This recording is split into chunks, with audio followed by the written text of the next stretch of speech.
Joyce. Now I am standing in our warehouse. So today in this small video, I want to show you that how FieldsMaster upgrade our wooden pallets. This is the last version we used for the exporting rubber. So you can see that this pallet is a little larger in the size, and the smaller one is the latest version that we used. You can see that we have upgraded 2 wooden blocks here.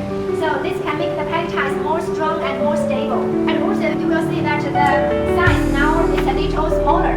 So in this way, inside the container, the pallet will be stand more straight and more square. So this can help the container pallet stand more still, and it will keep the shipping more safe. And when the customer they receive the container, they will see that the moment they open the container door or the rubber, they will just standing there very still. So we welcome all the customers. If you can send us any comments or some feedbacks or even some complaints, anything that you have, you can just come to talk with our team. So it's our great faith that we always appreciate all the feedbacks and all the voices from FieldsMaster partners and customers. We will try our best to upgrade and improve all the hardwares and softwares to meet the customer's requirement. So now this is a wooden board that we used for the pallet.